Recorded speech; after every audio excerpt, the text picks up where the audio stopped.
Evening, everyone, or maybe it's morning, maybe it's afternoon, maybe it's during the night, depending on where you are around the world. But here I am coming to you on day 10 of my 30-day ideas challenge.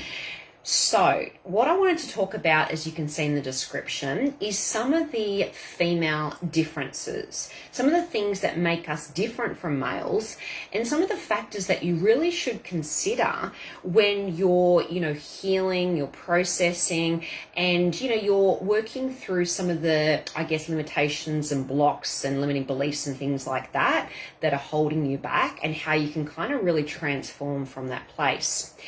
So if you're there, say hey. If you catch me on the replay, do the hashtag replay. It's always good to see who's dropping by. So let's start. And the reason why I wanted to share this is because I know you guys have probably seen I do quite a few posts on creatrix.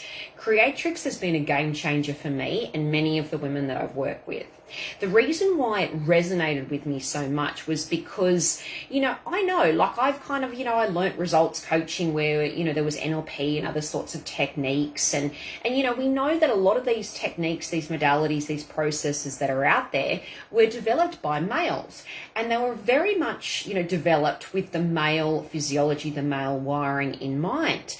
And what I liked about creatrix is it was developed by a female leader who was an NLP master and all those things. And she realized the limitations in those and the fact that it wasn't sticking longer term for a lot of the women that she was, coaching and leading and mentoring.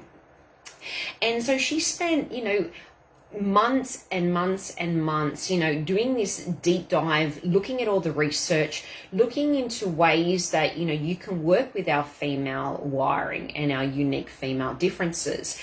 And so it's really, really unique in that regard. That's what I love about it. And it's interesting. I mean, the women that I've worked with, and even with myself, it's pretty phenomenal how, these narratives, these loops, these patterns, these blocks, they're gone. And they're gone at an epigenetics level. You don't have to go and relive it. You don't have to go and kind of on some conscious level, think, okay, so maybe that was when I was 3 years old. Yep, okay, no, it's not like that at all. So anyway, and I said, say hey if you're there. So one of the first differences is the way that our brain is wired. So interestingly, they say that us women have something like 23% more connectivity between our left and our right hemisphere of the brain than a male does. And we know that the two hemispheres, so what I'm saying is obviously it's not that males don't use them, but, we can sort of move through the different parts of the brain a lot more easily than a male can. So what that means is we view the same situation differently. Also, we have a lot more, something like 25% more head to heart connection as well. And as we know, when you listen to, Joe Dispenza and, Heart Math Institute and all of that, we're trying to get more of that heart coherence, more of the, the heart leading, so to speak, rather than our head and the mind chatter and the, autopilot mode and autopilot tendencies. So we have more of this head to heart connection. But what this also means is, as we know, when we have an experience, and if this experience, it could be positive, it could be negative, but what it means is we tend to, at that time, when we have that experience, we're feeling something in such a way that it is almost like burned into our brain. It's burned into our cellular memory.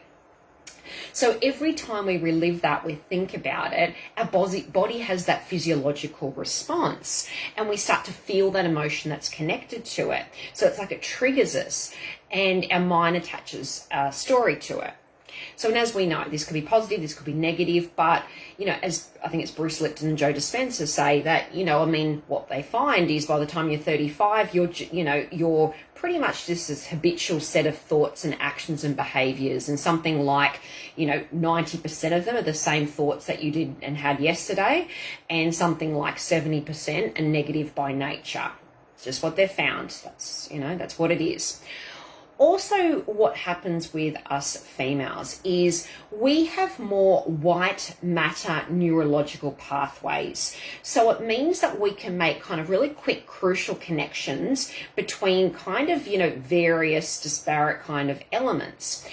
And what it can mean is as well is we can multitask quite efficiently, whereas men can't.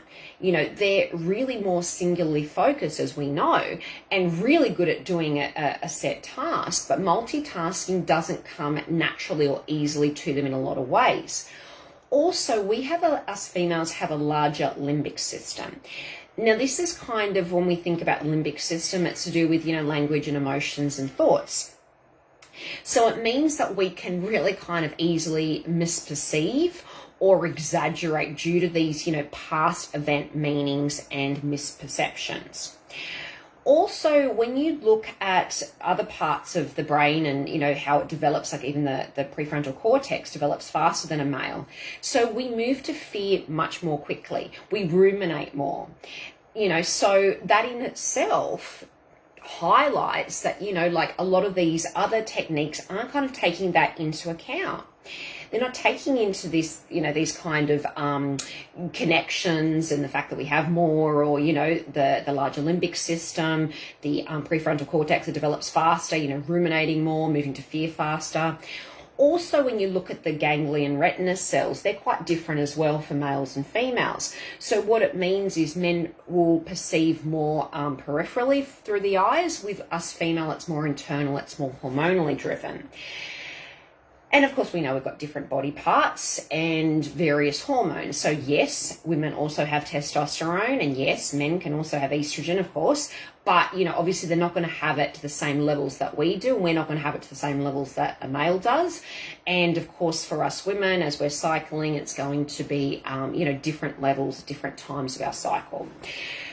So, as you can kind of see already, we are quite different in a lot of ways. I mean, even the fact that like our nervous system is quite different too, so yeah, it's interesting. As I said, it just kind of really shows that you need to be factoring this in when you're wanting real and lasting change.